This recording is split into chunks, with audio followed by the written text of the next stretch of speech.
यक्ष प्रश्न है, जवाब तो 4 मई को मिलेगा, लेकिन दावे भरपूर हो रहे हैं और हम लोग एनालिसिस कर रहे हैं कि भाई इन दावों में कितना दम है और जो वोटर टर्नआउट है उसका इतिहास क्या कुछ कहता है। परिवर्तन की बयार बह रही है या फिर जैसा दीदी कह रही है कि बदले का नंबर आ गया है।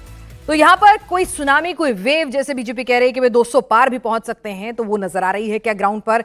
क्या अगर हम बात करें बीजेपी की, तो वो सेकेंड फेज में जहां पिछली बार सिर्फ 18 का स्कोर कर पाई थी, इस बार क्या तिगुना चौगुना प्रदर्शन वहां पे कर सकेगी और करेगी तो कैसे। और क्या सबसे बड़ी बात, भद्रलोक जहां पे बीजेपी नील बटे सन्नाटा है, ग्रेटर कोलकाता रीजन की सीटें, जहां हिंदू बहुल सीटों में भी बीजेपी भद्रलोक की सीटें अपने खाते में नहीं कर पाती है हिंदू डोमिनेंस के बावजूद भी, क्या वहां पर बीजेपी पैठ बना पाएगी। इन तमाम सवालों के जवाब हम लेंगे। हमारे साथ नेता भी होंगे, विश्लेषक भी होंगे और जनता के सवाल भी होंगे।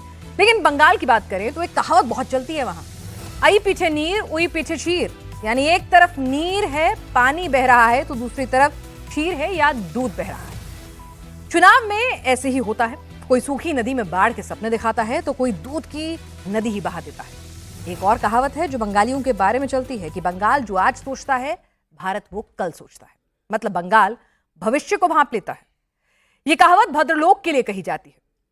बनर्जी, चटर्जी, मुखर्जी के बारे में यह कहावत मशहूर है। तो बंगाल 4 मई के लिए क्या देख रहा है? जो देख रहा है उसी के लिए लाइन लगा रहा है, घर से निकल रहा है। 23 अप्रैल के फेज में 92% बंगाल सड़क पर निकल पड़ा, तो माना गया कि भद्रलोक बदलाव देख रहा है। अब 29 अप्रैल आने वाला है। ममता कह रही हैं कि बंगाल बदलाव नहीं, बदले के लिए निकलेगा, बंगाली अस्मिता पर चोट का बदला लेगा। बीजेपी कह रही है आधा परिवर्तन तो हो चुका है, यानी फर्स्ट फेज में शतक तो लगा चुके हैं, बस आधा परिवर्तन बाकी। लेकिन इसमें भी कोई शक नहीं है कि साउथ बंगाल और ग्रेटर कोलकाता ये वो जगह है जहां पर बीजेपी का जो पूरा शोर हुआ होता है वहां के थोड़ा थम सा जाता है, क्योंकि यहां पर कहीं ना कहीं हमने देखा फर्स्ट फेज में भय, अगर जैसे कि बीजेपी दावा कर रही है भय जीता है, बड़ी तादाद में वोटर टर्नआउट हुआ है, हिंदू वोटर निकला है, भरोसा आया है। लेकिन क्या यह भरोसा भद्रलोक में भी आया है? लोकसभा चुनावों को जब विधानसभा के हिसाब से अगर आप बांटेंगे तो बीजेपी का वर्कर जोश से भर जाता है।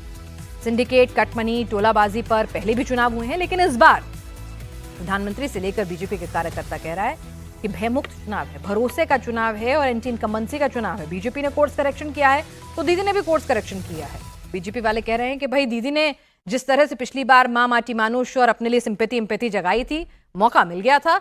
अब की बार जो एंटी इनकम्बेंसी का पिछली बार का गुस्सा था वो डेवलप हो गया है और दीदी को जाना ही होगा, बदलाव आकर रहेगा। लेकिन दीदी भी बुलिश है, चुनाव अच्छे से मैनेज कर रही हैं, वो भी दावा कर रही हैं।